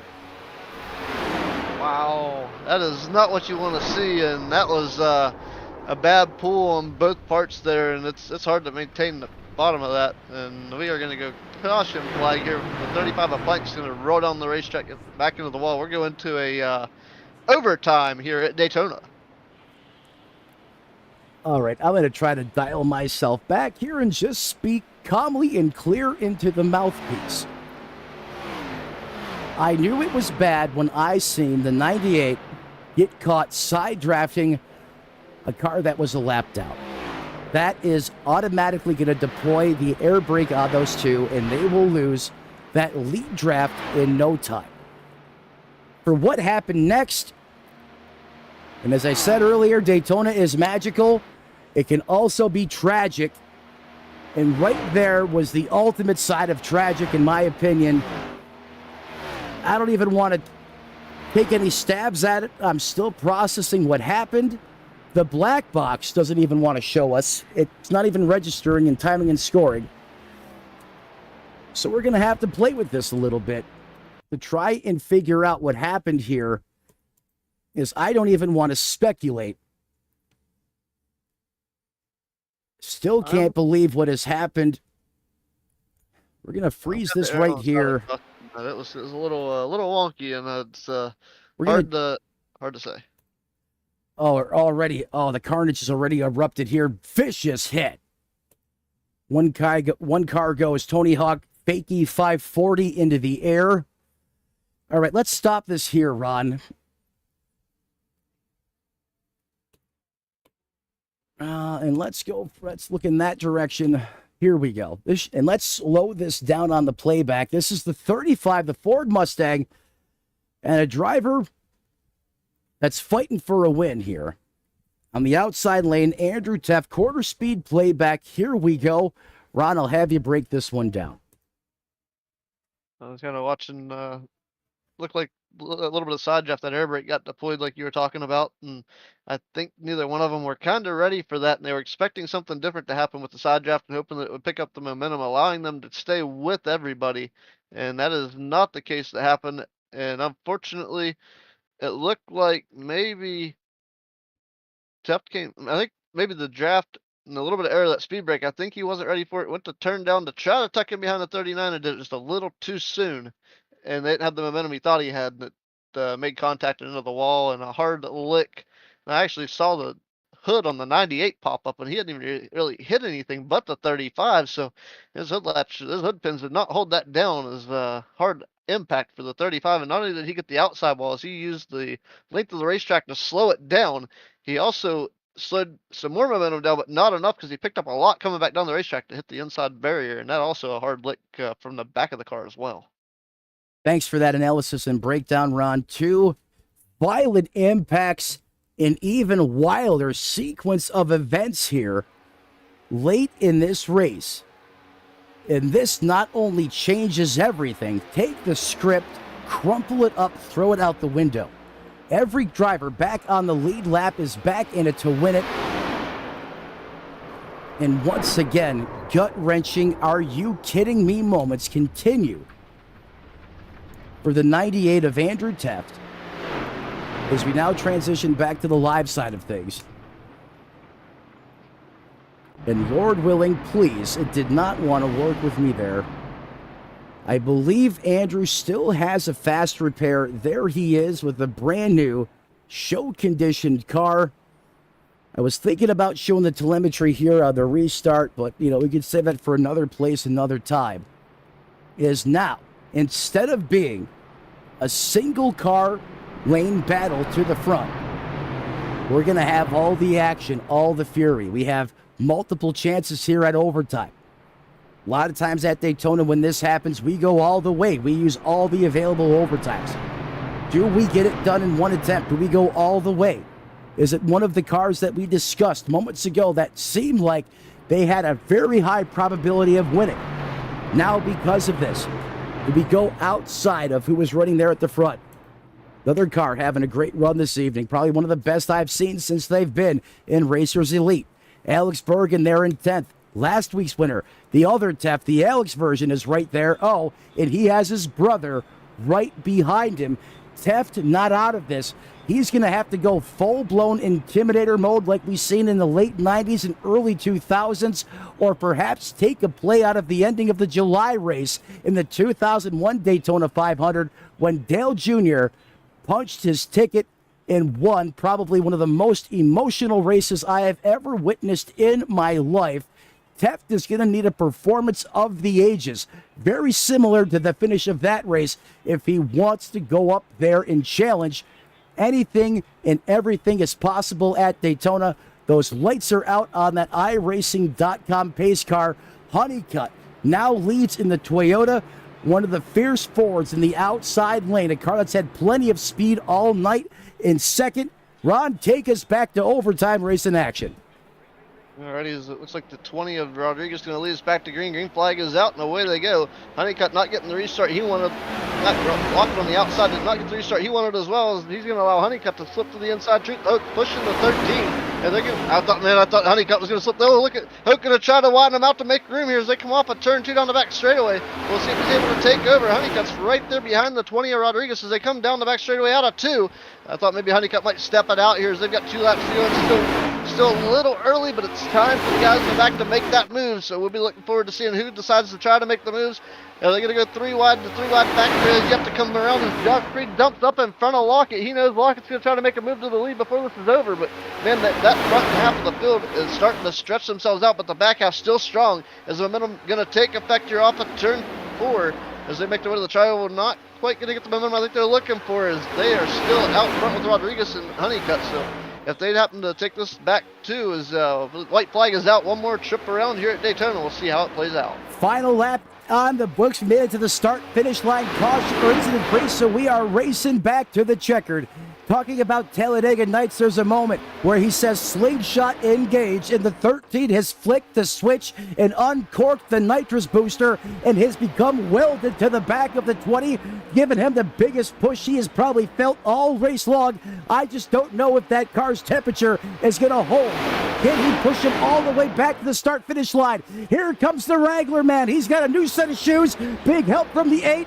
Oh, this is going to get good, ladies and gentlemen. At the line, it is going to be a big-time push from the 20 as we go Explodo mode behind him. Multiple cars getting killed and crashing into bits and pieces in the Fast and Furious dust. Is Rodriguez in the Ford is going to win under the lights. And my God, what a push from Brandon Honeycutt. Let's quickly rewind it back here, as this was a photo finish, or almost a photo finish. But what great work out there on the racetrack. Look at this pushing going on down there on the racing surface. This is absolutely incredible.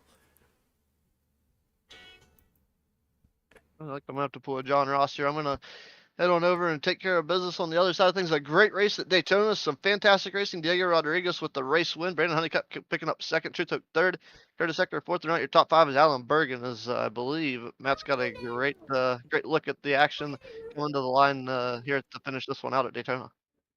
Thank you so much for joining me tonight up here in the booth, Ron. Couldn't have done it without you. And we'll see you next week. And you have yourself a good broadcast as you go on to coverage number 2 on this doubleheader Thursday night. Yes, sir. It was a fantastic race and great to call it with you. And we look forward to next week's race as well, buddy. As always, love working with you up here in the booth. Have a great call, a great show, and a great rest of your week, buddy. We'll see you right here next Thursday, ready to rock and roll once again. Yes, sir. And while Ron was saying his goodbyes and ending his coverage here on Racers Elite Network, we were taking a look at a slow-mo replay of the finish to win it. As we now go back to the live side of things here at Daytona, is the 20 is going to get it done. Here with some big-time help and some support from Racers Elite. Strongest drivers out there. Just almost lost for words right now. What a race. What happened late in the closing moments to kick off that overtime thriller. And that's why it's never over until it's over, folks. It is Daytona. It is Talladega. No matter how many times you may have seen it before, always expect the unexpected. And what a finish here this evening. Is Diego Rodriguez your race winner? A man that, I'll tell you what, not only executed a one-man army pit stop for the ages, but some supreme pushing there at the end. And Truth Hope finally gets that dark cloud off of his back and gets a solid third-place finish. As we get ready to transition to post-race coverage here on Redline Racing Network, my other channel. I do apologize, as we're on Racers Elite Network tonight. And my God, that was Just an amazing race. I swear to God, I get too caught up in it. That was, I can barely talk right now. However, the show must go on.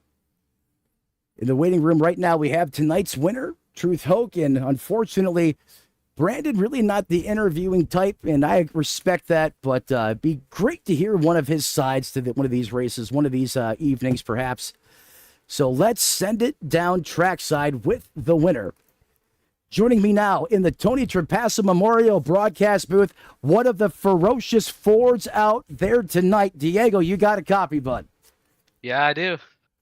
Man, did Daytona deliver under the nights in prime time or what? You guys put on a heck of a show. So many different things I could talk to you about. That race was so eventful. You had some really big moments out there as well. Walk me through this race from your perspective. How were you able to get it done when it all mattered and put that Ford across the finish line first here for the big win at the Big House? Yeah, a lot of different things. I qualified second next to Truth, my teammate, and from the start, I knew the top line's fastest here if you can get it formed up properly.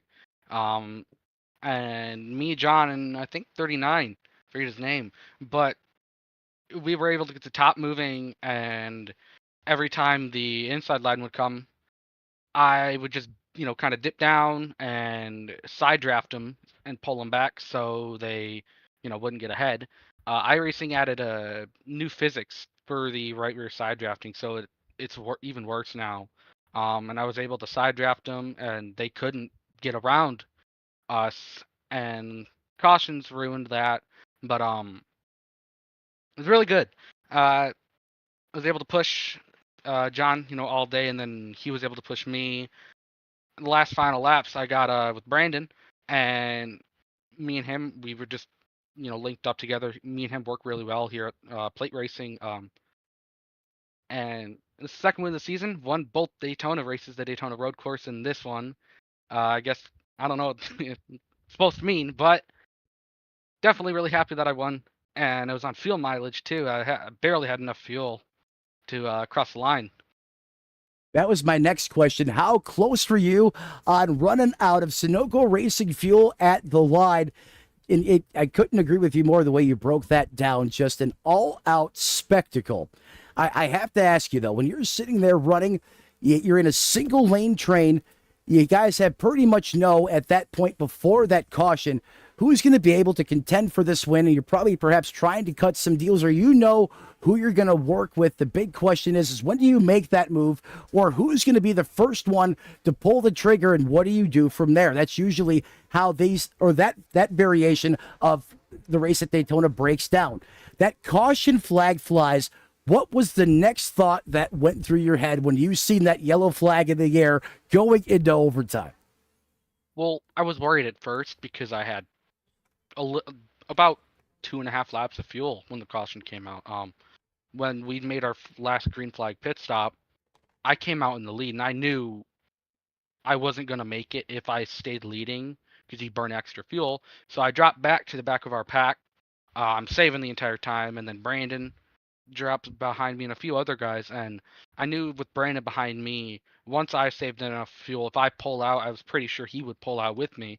And so I pulled out, and he went with me. We just went around the guys, went right into first, and I knew I had enough to where I could just push the entire time. And then the caution came out, and I was worried at first because I didn't think I'd have enough to make the caution laps and then getting up to speed, and then the final 2 laps. Under caution, I would, save fuel. I barely made it across the line with enough fuel. I'm surprised I even did. And I didn't know exactly how much fuel you had in that cell, but I know it had to be very low. And then once that overtime kicked off, I mean, what a restart by you guys, and had a great pusher. And I think one of the best pushers out there, in Racers Elite Restrictor Plate competition, Brandon Honeycutt there, who is just a driving force when he gets behind you. And, man, you guys just rocketed. I mean, you took off like you had a 200 shot of nitrous inside of those race cars. And ultimately, You keep that mojo going. You keep the wins in the podium. Another win, another podium finish for you in that number 20. What does this do for your confidence and momentum so far this season? How does that elevate you and keep you rolling in the next week with all these strong finishes and performances thus far this season? Really good. This would make the second one of the season. I've been in the league for a year, went winless, and now, at Daytona, I got a win. This Daytona race, I got another one, but I think I'm a third in the points before this race, and I don't know if I'm higher now, but I'm looking to get bonus points for leading laps, leading Well the said. most, the fastest laps. Because when the chase starts, those really matter, and those will probably determine where you finish in the points.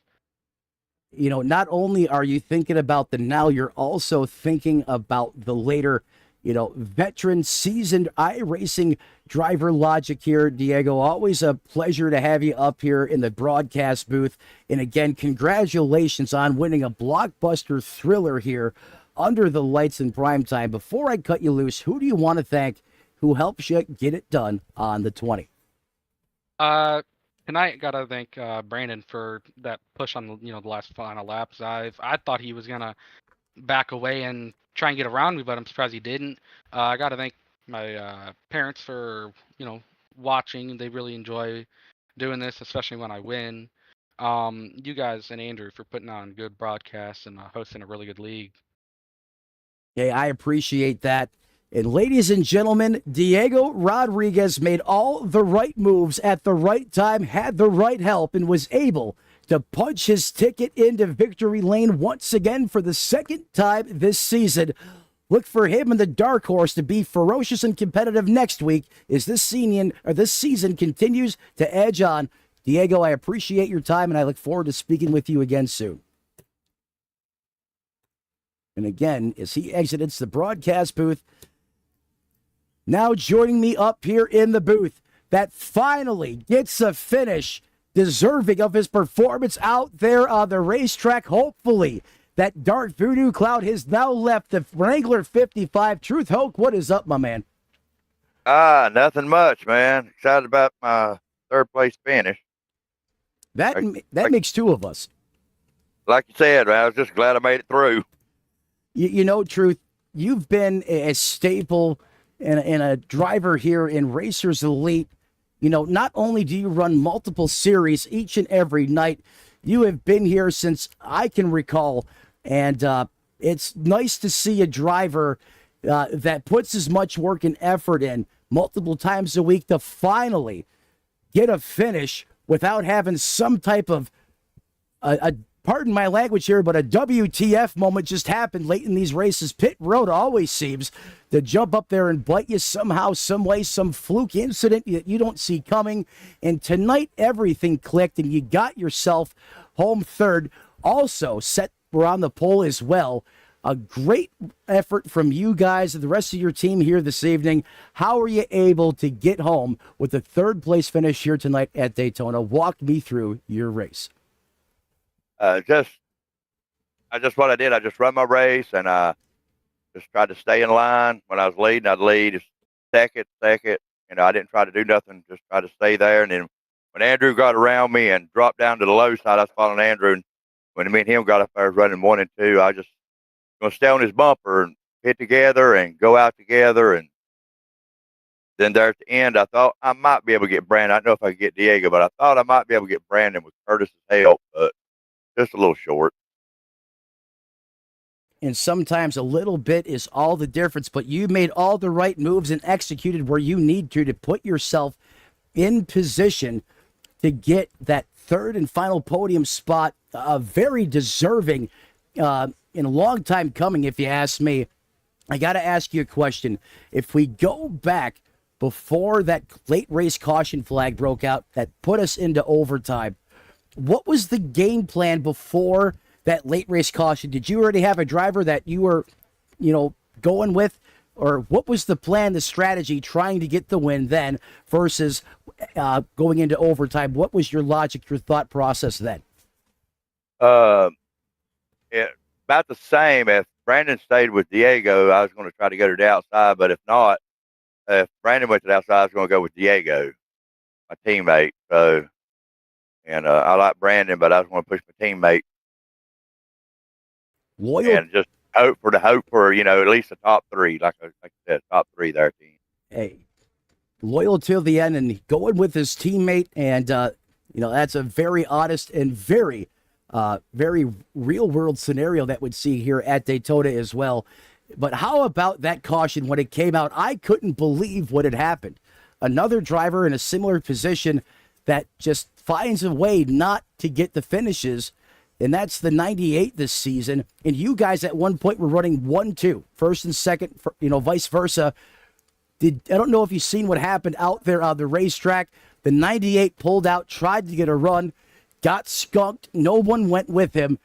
And then it looked like a side draft battle between himself and a lap down car, and bad things happened. And I don't know what your experience was or your thought process was there, but I couldn't believe it up in the broadcast booth as Daytona delivers once again. Truth, I appreciate you joining me up here in the booth. Before I cut you loose, who do you want to thank? Who helps you get it done on the 55? The floor is yours. I'd just like to thank my wife, my teammate, Troy, Diego, Jesse, Alan, John, and I think I got everybody. And then Andrew for putting it on. I'd like to thank Andrew for helping me get back up to the front there. When I was back, we was down low, and when we was back there in the pack, I followed him through because I know he's going to go to the front. But yeah, and I'd like to thank y'all for putting it on, broadcasting. Can't wait to watch it back in the morning. Well, there he is, ladies and gentlemen. The Wrangler man had the plan, had the hot lap. He started from the pole and comes home with a solid third-place finish. Gets back on the right track and perhaps the catalyst he needs to keep the mojo rolling here throughout the 2025 campaign. Driver of the 55, Truth Hogue. Thanks for joining me up here in the Tony Trapassa Memorial Broadcast booth. You have a great rest of your evening, my friend. You too, Misfits Racing. Man, I hated not being out there tonight, man. I love plate racing, but man, you guys delivered, and I can't wait for the 500 come Sunday. Yes, I can't wait for that one either. Look for you to be strong there as well, Truth. I'm going to put you back down in the waiting room.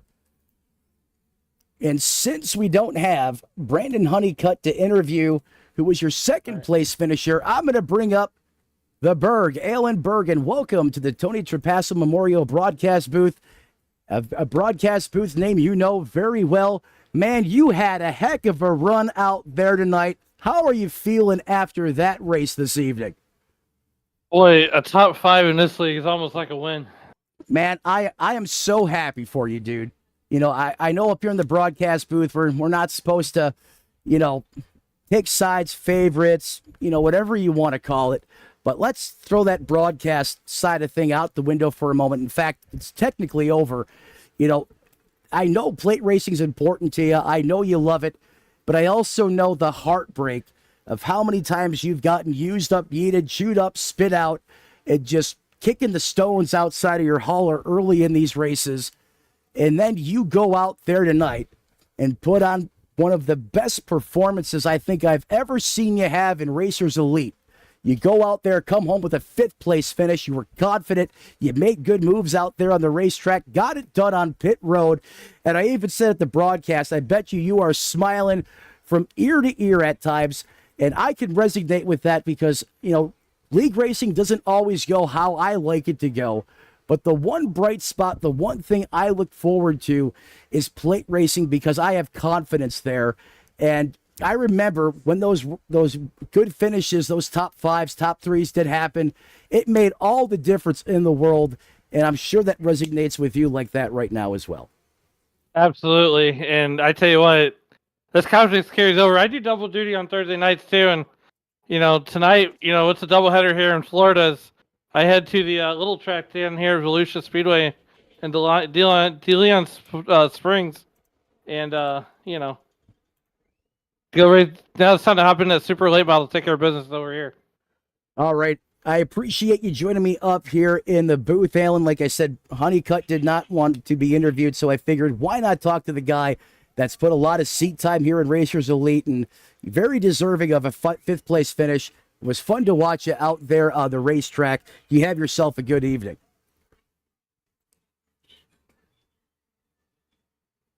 And I'm going to move him back now to the waiting room. And let's see, I think we had Andrew Teft show up here for a moment. And it appears he has left the voice chat. I wanted a moment to speak with him as well. However, it doesn't look like that is going to happen this evening. But I want to thank everyone, for all the fans, welcoming into your homes, onto your phones, however you get this broadcast coverage and content. Thanks for those of you who showed up in the live chat and supported the cause this evening. Like, share, subscribe, ring the like button. Make sure you get notified each and every time Racers Elite action is live in prime time on the racetrack. Virtually 7 nights of racing. You ain't going to find that anywhere else in iRacing. So join the cause. We can get you pointed in the right direction. Andrew Teft always has a spot where we can get you into competition here inside of Racers Elite. And as the late great Tony Trapasso once said, as you walk down the road of life this week, do us all a favor. Don't play in traffic, and we'll see you next time right here on Racers Elite Network.